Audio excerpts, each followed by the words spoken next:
If organizations want more diverse fundraising teams, recruitment alone is not enough. We need to continually ask ourselves whether people can succeed without feeling they must diminish parts of themselves to belong or be burdened with leading the cultural change that may be required for them to actually succeed. You're listening to Let's Imagine, an Imagine Canada podcast for everyone interested in social issues and the nonprofit sector. Each episode, join us as we talk with leaders and innovators about building our collective power to drive lasting change in communities across Canada and around the globe. A special thank you to our supporting partner, Carter's Professional Corporation, for making our podcast possible. Together, let's imagine a stronger future. Welcome back to Let's Imagine. I'm your host, Bruce MacDonald. In the nonprofit and charitable sector, we often talk about equity, community impact, and serving people where they are. But there's a harder question we don't always ask. Who is actually at the table doing the fundraising, and who isn't?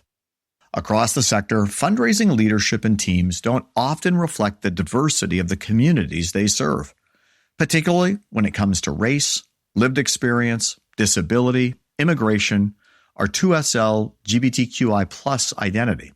Today, we're exploring why that disconnect matters, not just morally, but strategically, and what it would look like to build fundraising teams that are as diverse, representative, and community-rooted as the people they raise funds for. To help us unpack this, we're joined by Alain Mootoo, Chief Operating Officer of the Centre for Addiction and Mental Health Foundation. As COO, Alain oversees the full operations of the foundation, including the people, strategy, and systems that make fundraising possible. Alain has also drawn his own lived experience as an immigrant to Canada, a foreign-trained professional, and a member of the 2SL LGBTQI+ community to launch award-winning programs and events for marginalized populations across the country.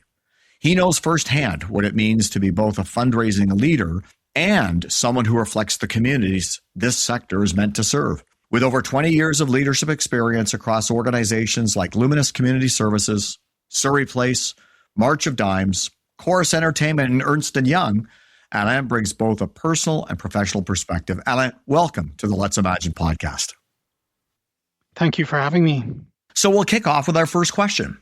We often talk about diversity in governance or programming, but fundraising teams are sometimes left out of that conversation. From your perspective, why does it matter that fundraising teams reflect the diversity of the communities they serve?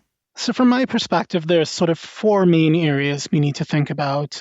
Diversity really helps us deepen relationships, drive stronger engagement and impact, elevate diverse voices and lived experiences, and foster credibility, inclusion, and community trust.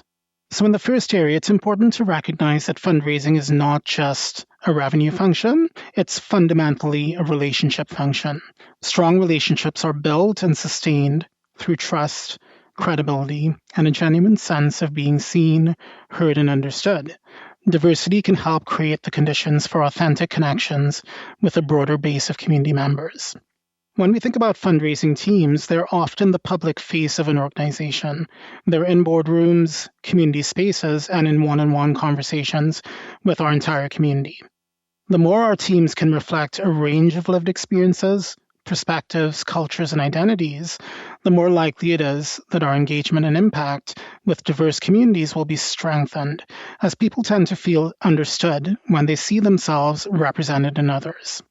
When it comes to diverse teams, we're more likely to expand our view of who is considered a philanthropist, the networks that are valued, and what generosity actually looks like. They can open the door to more inclusive and expansive models of fundraising that can help us evolve, grow, and increase our impact. And they can challenge us to elevate more diverse voices and lived experiences in our outreach and communication of impact. For CAMH specifically, we're in the mental health space, and it's important to note that we are interacting with communities that have historically felt marginalized, stigmatized, misunderstood, and too often underserved, and they can carry skepticism towards organizations. When these communities in particular see themselves reflected in the people telling the story, asking for support, and shaping the mission of our organization, it becomes easier for them to believe that our organization is truly there to support everyone. So, Alain, in your 4 points, you just spoke about the importance of building relationships. And I want to kind of zero in on the impact of relationships and trust. And you touched a little bit on it, and I'm wondering if you maybe can expand a bit so how does lived experience, whether it's related to culture or identity or immigration or marginalization, actually impact or shape the way trust is built with donors and in communities? Like, this lived experience piece is just so central to the points you were just raising. Yeah, so lived experience is really a core part of creating the conditions for trusting relationships. When we think about lived experience, we think about empathy, we think about authenticity, we think about effective communication and storytelling. So trust is built when people feel safe, when they feel respected, when they feel understood and genuinely seen. And for me, this is not just theoretical. I grew up in a country where it was illegal to be gay. So I know what it feels like to move through the world carefully, to measure what is safe to say, to wonder whether belonging is conditional, and to understand that trust is never automatic for communities that have experienced stigmatization, exclusion, or marginalization. There's something really powerful about interacting with someone who shares my real life experiences. I'm also an immigrant to Canada and a foreign trained professional, so I understand what it means to arrive with experience, skills, and ambition, but still have to navigate systems that were not necessarily designed with me in mind. When people can empathize with my experiences and appreciate how those experiences shape my worldview, I can tend to relate better to them and they can tend to relate better to me. It creates more space for humility and consistency in our relationship, more willingness to listen before we speak, or making assumptions about what may be showing up in the moment. Individuals that carry trauma from these types of experiences can enter relationships with concerns about being stigmatized, excluded, and not having their needs met once again. So when we're able to be more perceptive of what's occurring for people, perhaps their hesitation, their guardedness, their concerns over having to repeatedly explain every part of themselves to feel understood, we can authentically engage with them, we can build more bridges and create enduring and impactful connections. So finally, storytelling is a significant part of the work that we do in philanthropy, and lived experience in storytelling can be incredibly powerful. So many of our organizations are competing to talk about what we do and to prove our impact. And people want to experience dignity in the stories they're woven into. So lived experience can help us become more conscious of how stories are told.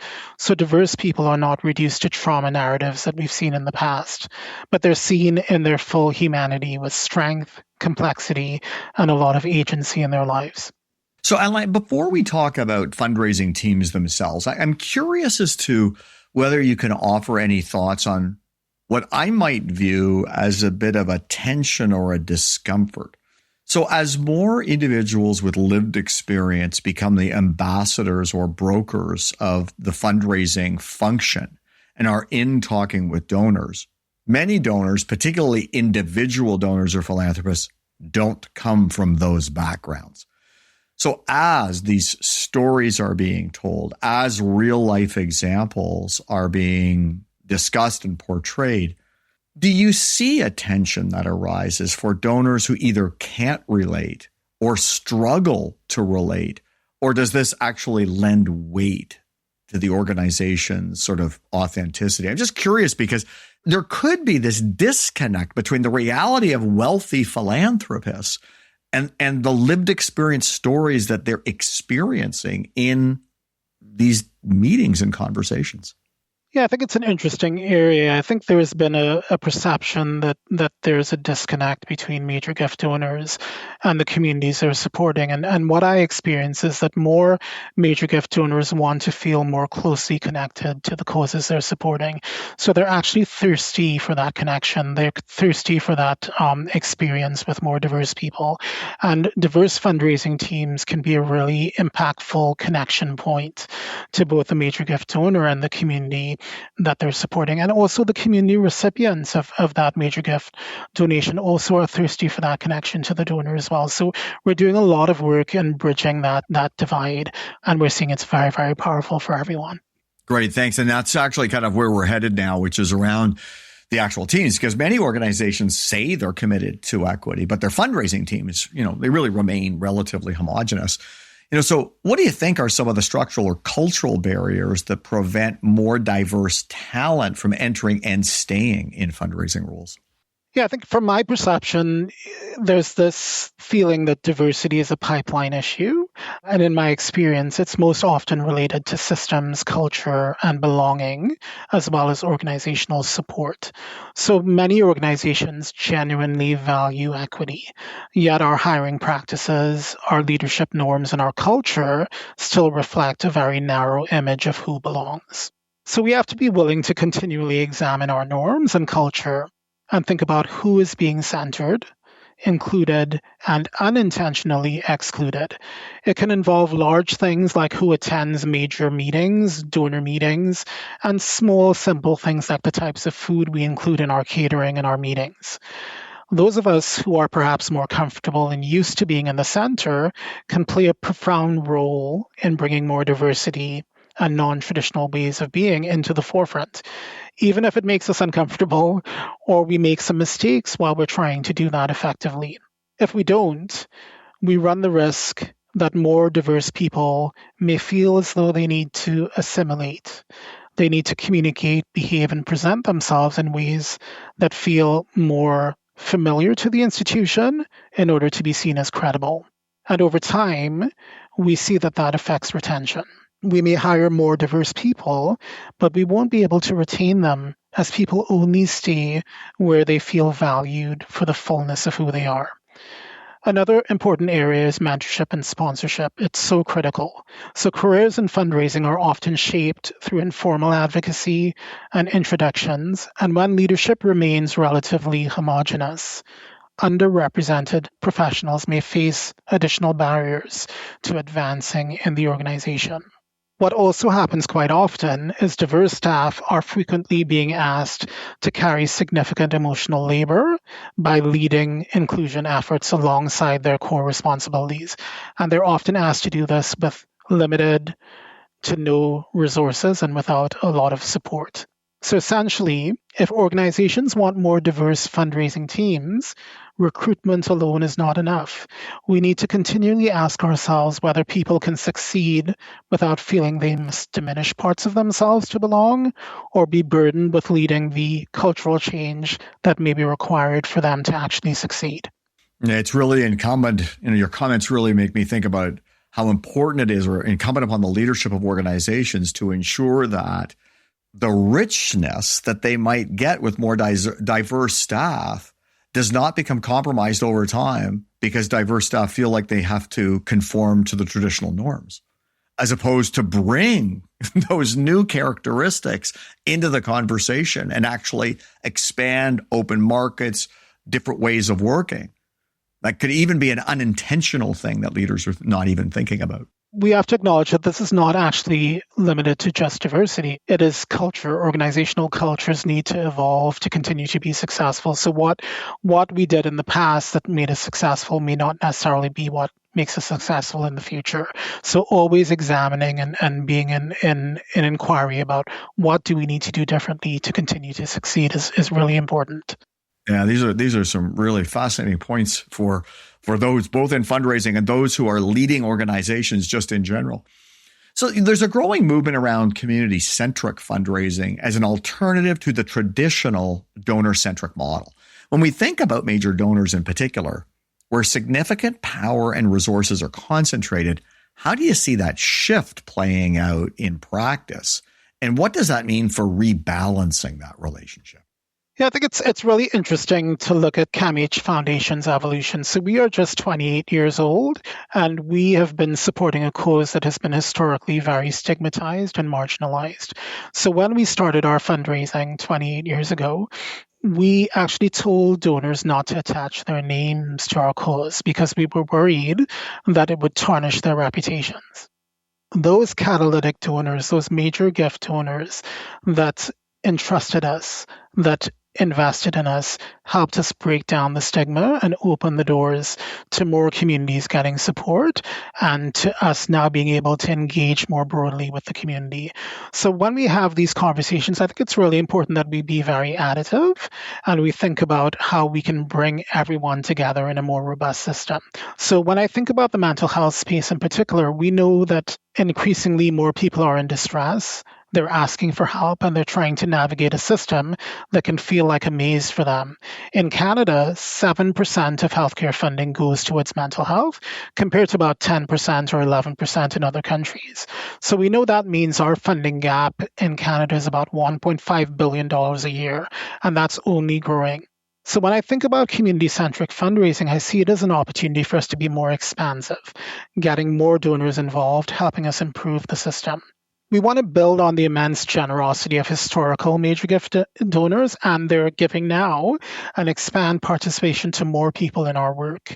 We want to expand accountability and transparency so more people are involved in contributing to solutions. It's also important for us to acknowledge that some traditional exclusion, while not ideal, may have been well intended.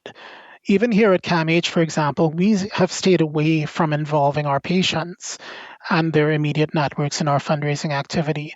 And we had done so because we really wanted to be well-intentioned. We didn't want to approach individuals for support when they were most vulnerable and in need.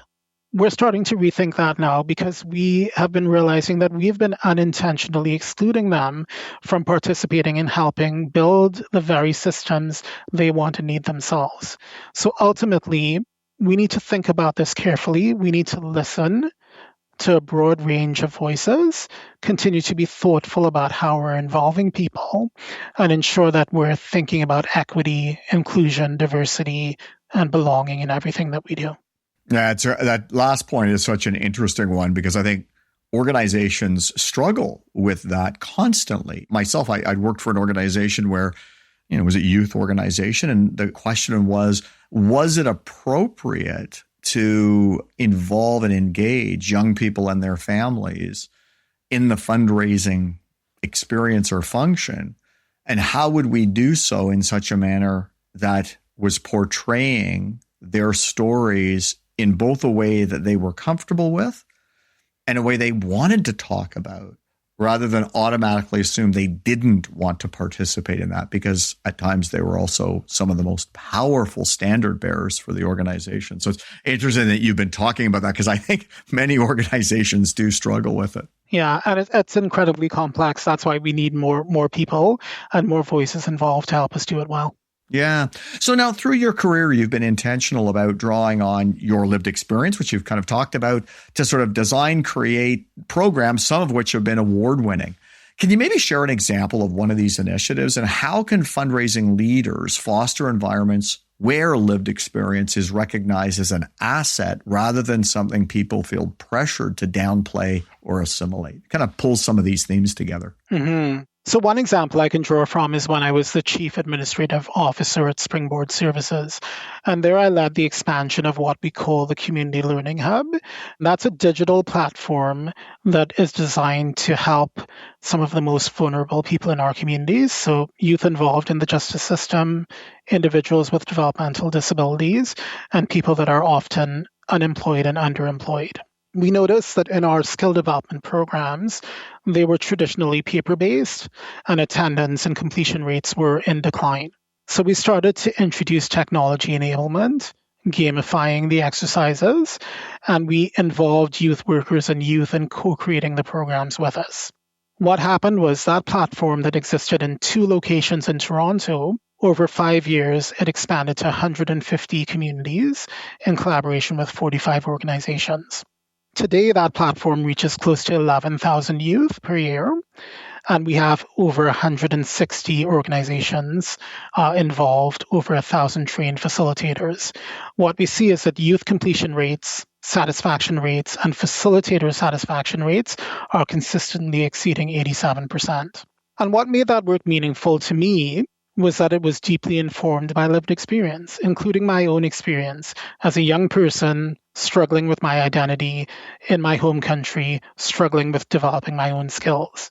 I know what it feels like to navigate systems that feel fragmented, difficult to access, maybe not designed with my reality in mind. And too often, people are being expected to adapt themselves to systems instead of systems adapting to the people they're meant to serve.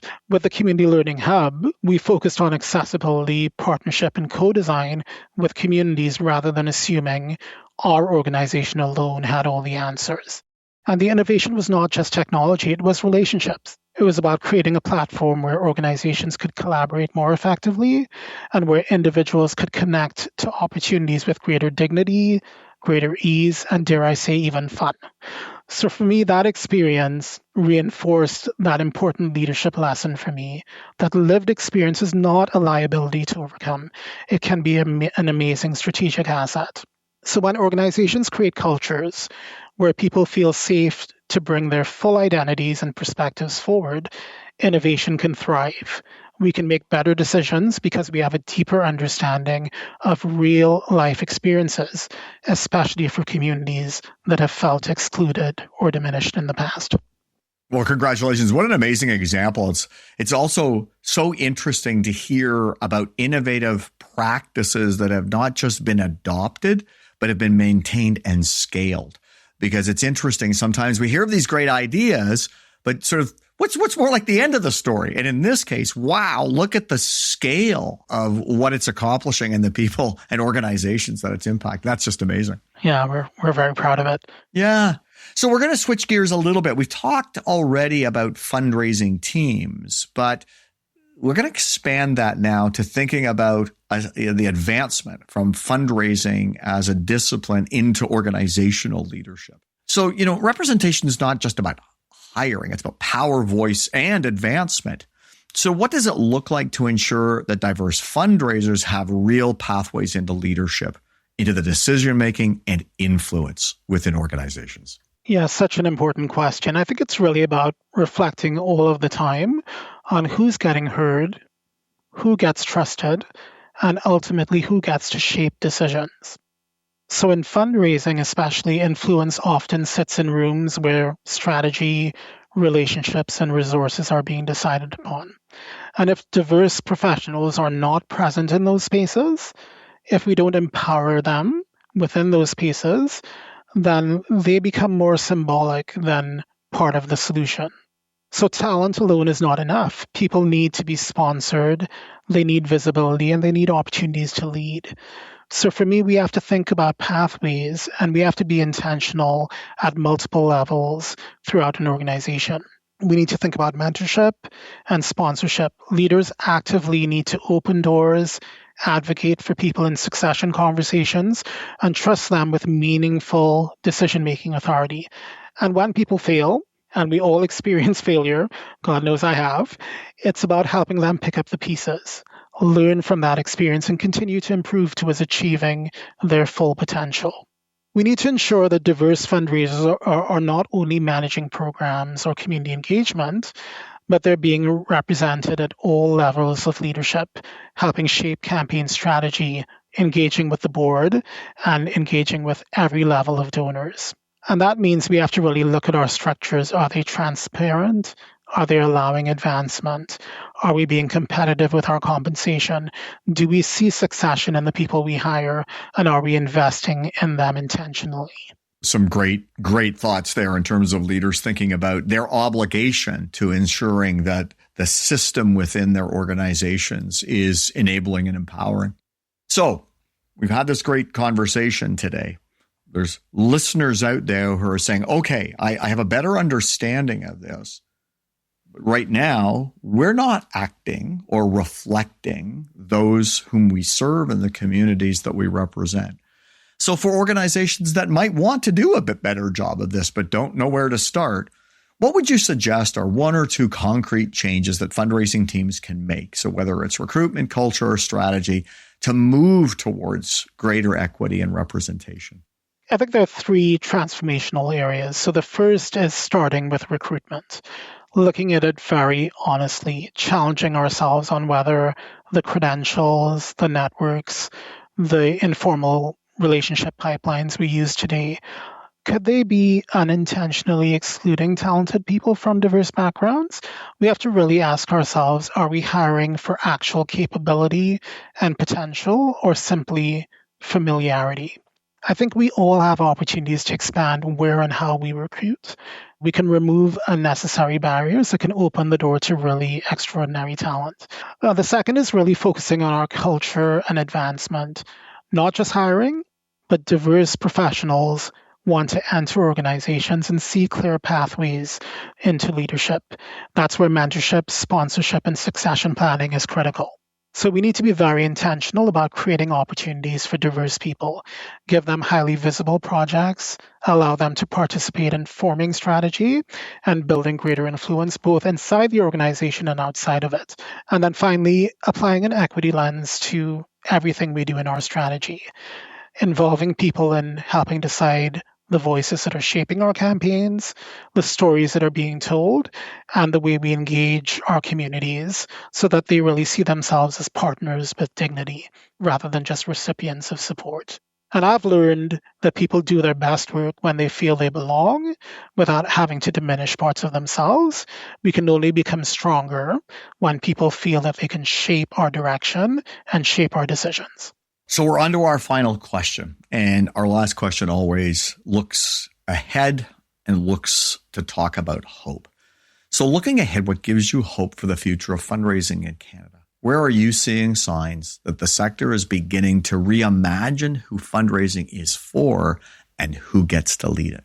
I think there's a lot of amazing hope. And I'll start with my own story again. So, my story of leveraging my diverse background and lived experience, I think is a powerful example of what's possible for diverse people in our community. So when I immigrated to Canada and came out as a gay man, I was struggling immensely and I was actually suicidal.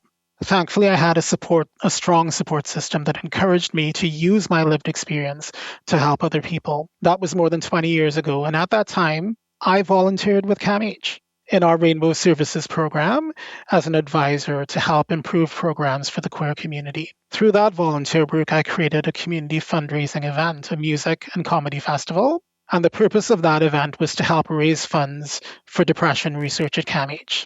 Today, I'm at CAMH as the COO of our foundation.